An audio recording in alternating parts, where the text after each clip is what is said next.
And welcome back to Talk of the Town.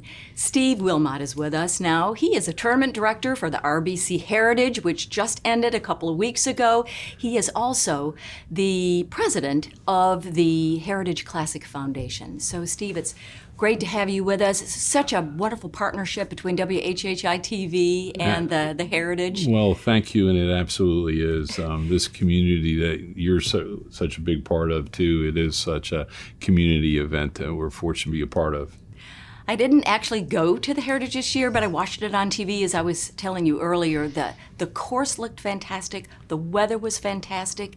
The winner, Stuart Sink, amazing with his son. It was just awesome. It was a special week. It was an extraordinary week as well. I mean, through these difficult times that we continue to be challenged with, there's limited capacity so it was unfortunate that we were not able to have as many people as we would like, but it was certainly better than what it was in 2020. Right. But then again, it wasn't what it was in 2019. But so we're already planning and looking forward to 2022.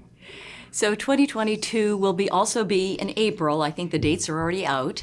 And so staff is already in the throes of the strategies for that? Absolutely. We plan 13 months out of the year, if not 53 weeks out of the year, on every event anyway. But, we're still in the process. People think the day after we go on vacation, but this is more of the difficult time because there is not the camera action and the excitement. We're paying bills and we're looking for cars and we're moving porta johnies and, we're working hard with that. But we're also going through a whole litany of debriefs and recap meetings as a group. Then we'll individually get into our marketing and our sales, our operations, volunteer meetings, food and beverage concessions, and learn. I mean, just because we did things away 5 years ago, let alone last year, might have been right, but what we did this year doesn't mean it's what we're going to do moving forward. So. Do you think that next year it'll be wide open, that we'll be able to have the number of participants, guests?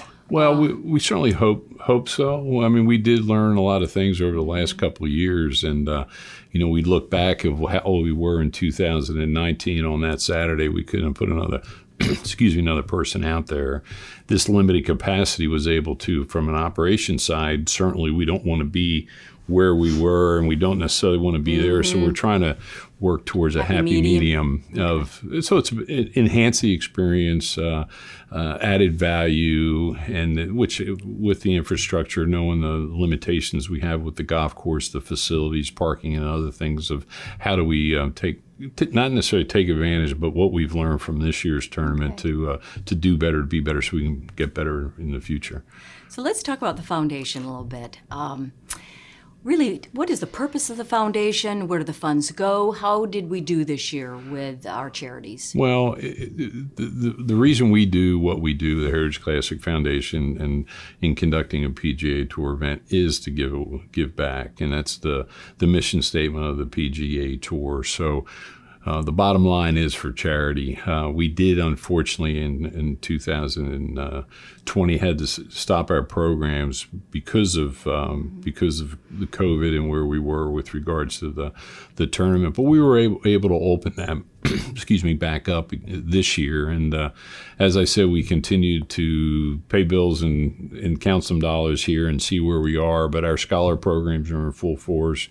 Good. We do have our matching programs and our Birdie for Charity programs are open up again, which that's why we do what we do again. And we hope to get back on track next year, fully open and ready to go. And we'll see what happens here in the next couple months to see where we are.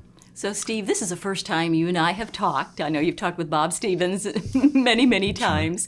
So tell me a little bit about your background. We have about 45 seconds left. You came here, thought you'd stay 10 months, and ended up staying 25 years. So. Yes, it's interesting that I don't necessarily talk years anymore. I talk pounds. It's been a little over 30 pounds, but this was my 35th tournament. I started work August 20th of 1986. And it's my 25th year as tournament director. So having a winner like Stuart Sink is elder statesman, it kind of makes me think that I'm an elder statesman. I guess you can say too, knowing that I've been here for all 3 of his tournaments. But the day you stop learning is the day you get out of the business. And not that I plan on being around another 30, 35 years or so, but this community, I'm honored, I'm blessed to work. We have an incredible staff and our leadership from our trustees, that it truly is a team effort, community effort, which I feel honored to be a part of. Well, the community's blessed to have you in the leadership capacity that you are for the RBC Heritage. Thank you so much, Steve. We appreciate your time today, and we'll be right back with Talk of the Town.